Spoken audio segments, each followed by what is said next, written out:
The poorest towns in America are being surrounded by stores that promise low prices. But look closer. The fresh food is limited. The local grocery store is disappearing. The shelves are full of ultra-processed products, and in some places, the price at checkout is higher than the price on the shelf. So the question is not why dollar stores are so popular. The question is why so many communities have nothing better left. This is not just a story about Dollar General, or inflation, or one bad company. It is a story about how America built a grocery system where poor communities can pay more, eat worse, and still be told they are getting a bargain. Because at first, the dollar store looks like help. It is close. It is cheap. It is open when the local grocery is gone. But when the only food option left is a dollar store, the real question becomes, disappeared before it arrived? If you want more stories about the America left behind and the decisions that made it happen, subscribe to Vanished America. Here, we don't just show the story, we follow the money behind it. Dollar stores did not explode across America by accident. They found a business model that fits perfectly into places where the old local economy was already weak. Small towns, lower-income neighborhoods, rural communities, places where big supermarkets do not always want to build, places where families count every dollar before they get to the register. The promise is simple. You can buy what you need close to home. You do not have to drive 20 miles to a supermarket. You do not have to spend a lot of money at once. You can walk in, grab a few items, and get through the week. That promise matters. In rural America, distance is real. If the nearest full grocery store is far away, then gas money becomes part of the grocery bill. If you do not have a reliable car, distance becomes a barrier. If you are elderly, disabled, working 2 jobs, or living paycheck to paycheck, a nearby dollar store can feel like a lifeline. And that is why this story has to be honest. Dollar stores are not popular because people are stupid. They are popular because they solve an immediate problem. They are small. They are close. They are familiar. They sell basic goods, household items, snacks, canned food, frozen food, drinks, paper products, and sometimes even milk, eggs, and produce. But convenience can hide a deeper collapse. A town does not become dependent on a dollar store because everything is going well. It becomes dependent on one because other choices disappeared first. The local grocery store closes. The butcher disappears. The produce section disappears. The jobs disappear. The tax base weakens. And then the dollar store arrives with a yellow sign, low prices, and a message that sounds like rescue. But sometimes rescue becomes replacement. A dollar store can sell food, but that does not mean it replaces a grocery store. A real grocery store gives a community more than calories. It gives fresh produce, meat, dairy, bread, competition, local jobs. A place where families can actually build meals, not just buy snacks and shelf-stable products. Many dollar stores were not designed to be full grocery stores. They were designed for low-cost, fast-turnover retail. They are good at selling packaged goods. They are good at selling small items. They are good at filling shelves with products that last. They are not always good at giving a town the kind of food system that supports health. The Center for Science in the Public Interest looked at the role of dollar stores in low-income and rural communities. Their report found what many shoppers already know: stores can be useful, but they often offer limited healthy food options. Community members in the research did not simply reject dollar stores. Many people said the stores helped their communities, but many also wanted more healthy options. That is the real tension. People are not saying, close every dollar store. They are saying, do not pretend this is enough. Because there is a difference between access to products and access to food. There is a difference between being able to buy chips, soda, canned meals, frozen pizza, and shelf-stable snacks, and having reliable access to fresh fruits, vegetables, meat, dairy, and affordable ingredients for real meals. And when the only nearby store mostly sells processed food, poverty starts shaping the dinner table. It is not just about willpower. It is not just about personal choices. A person cannot choose fresh food that is not available. A family cannot build a healthy diet from options that never make it onto the shelf. And a town cannot eat better if the only retail model that survives there was not built around fresh food in the first place. Here is where the story becomes bigger than one store. The USDA Economic Research Service studied what happens when dollar stores enter local food markets. The results were especially serious in rural areas. According to USDA researchers, when a new dollar store opened in a rural area, the likelihood of an independent grocery store closing was about 5%. That was almost 3 times higher than in urban areas. The impact did not stop there. Rural independent grocery stores saw sales decline by about 9.2%. Employment fell by about 7.1%. That means the dollar store is not just competing for customers, it can change the entire local food economy. Think about what that means in a small town. A local grocery store is not just a building, it is payroll, it is local ownership.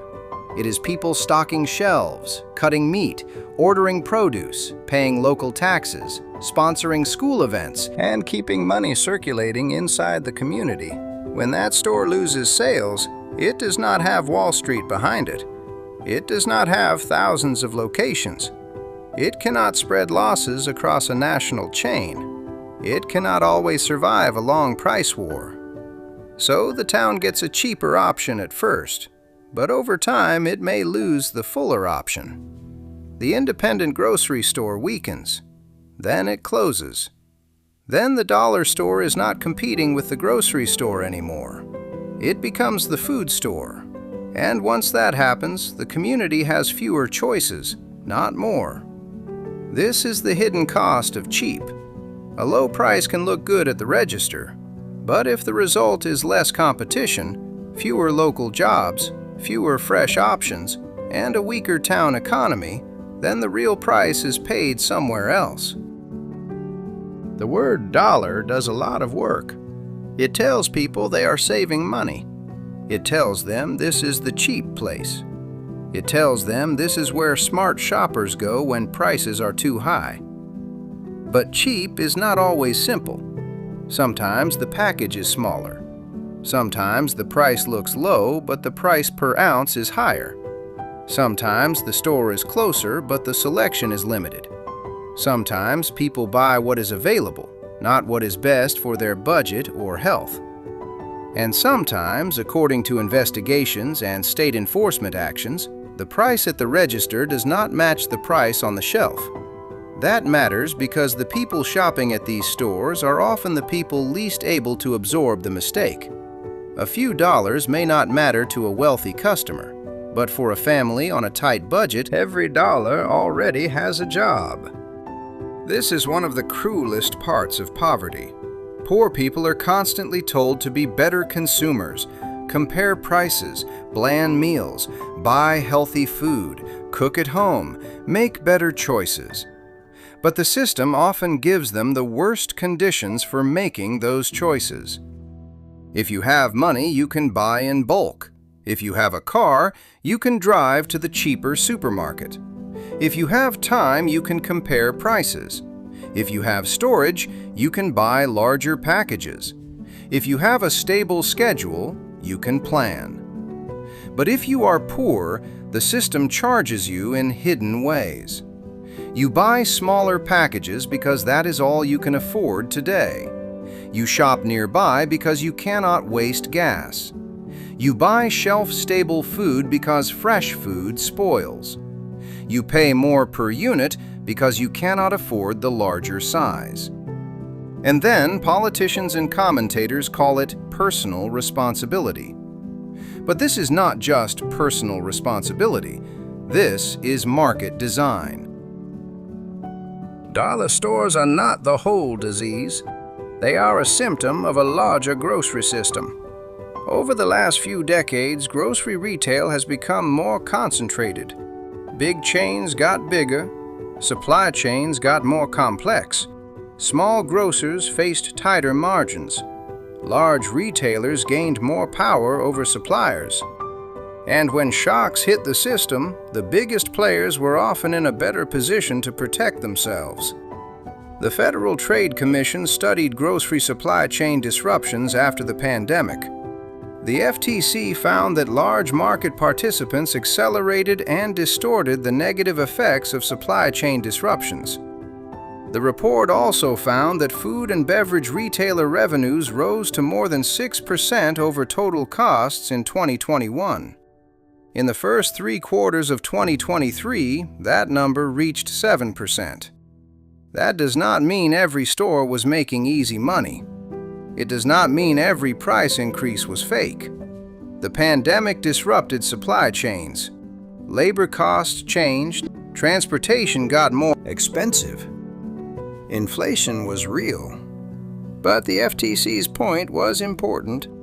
The story cannot be reduced to costs went up, so prices went up. Some companies had more power than others. Some retailers could secure inventory better than smaller competitors. Some could use their scale to protect margins. And some communities had fewer alternatives when prices rose. That is the deeper problem. A grocery system built around scale may be efficient for corporations, but it is not always resilient for communities.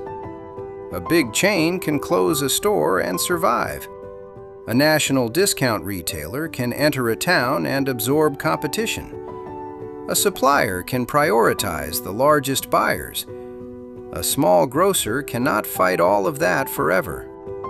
And when the local grocery store disappears, the loss is not only about food, it is about power.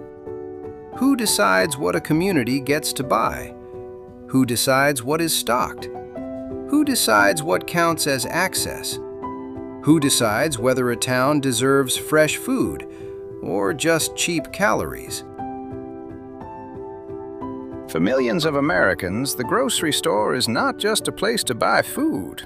It is the difference between fresh produce and canned meals, between choice and survival, between a town that still has a local economy and a town where every dollar leaves through the cash register of a national chain. For a family, this is not an abstract food system. It is Tuesday night dinner. It is a mother standing in an aisle trying to stretch $40 across a week. It is an older man buying canned food because the supermarket is too far away. It is a worker stopping at the closest store after a long shift because there is no time, no energy, and no other option. It is a child growing up in a place where fresh fruit feels like something special, not something normal. And this is where the phrase food access can sound too clean. Food access is not just whether a store exists on a map. It is whether the food inside that store is healthy, affordable, reliable, and useful for real meals. It is whether people can reach it. It is whether they can afford it. It is whether the town has more than one option. Because choice is not real if every option is bad. A dollar store might help someone get through the week, but a community cannot build long-term health on emergency shopping. A town cannot replace a grocery store with snack aisles and call it progress. A family cannot be told to eat better when the system around them makes better food harder to reach. And that is why this issue is bigger than one chain. It is about what poor communities are allowed to have.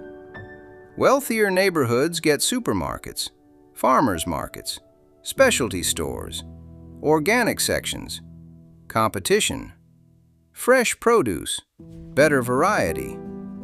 Poor and rural communities are often told to be grateful for whatever arrives. That is not a food system. That is a hierarchy. But here we have to be honest. The problem is not that dollar stores exist. For many people, they are useful. They are close, they are familiar, they sell things people need, they can be easier to reach than a supermarket, and in some communities, dollar stores are expanding fresh produce. Dollar General has said it is increasing access to fresh food. The company has expanded produce offerings to thousands of stores, including stores in areas defined as food deserts. That matters. And if a store adds apples, onions, potatoes, salad, milk, eggs, and basic ingredients in a place that had almost nothing, that can help real people. So the answer is not as simple as dollar stores are bad. That would be too easy. The real question is this: what happens when the dollar store is not one option, but the only option? What happens when the local grocery store closes? What happens when the town loses fresh food, local ownership, local jobs, and competition? What happens when a national chain becomes the default food system for people with the least money? That is the line. A dollar store can be helpful. A dollar store can fill a gap. But when the gap becomes permanent, the store is no longer just serving the community. It is replacing what the community lost. This story is not about blaming people for shopping where they can afford to shop. And it is not about pretending every dollar store is the same. It is about asking why so many American communities have been left with so few choices. Because when the local grocery store disappears, a town does not just lose a place to buy food. It loses jobs. It loses competition. It loses fresh produce. It loses local ownership. It loses one more piece of its economy. And when the only option left is the store that promises cheap prices, poverty starts to look like a market opportunity. That is the uncomfortable truth. The poorest communities in America are not just paying for food. They are paying for distance. They are paying for limited choice. They are paying for smaller packages. They are paying for lost competition. They are paying for a system that tells them cheap is the same as fair. But cheap is not the same as fair. Fair means real grocery access. Fair means competition. Fair means fresh food. Fair means local communities do not have to choose between no store and a store that was never meant to replace a full grocery system. So the next time you see a dollar store in a small town, do not just ask why it is there. Ask what disappeared before it arrived. Because sometimes the most important story is not the store that opened. It is the grocery store that closed. The jobs that left, the choices that vanished, and the community that was told this was the best deal it was going to get.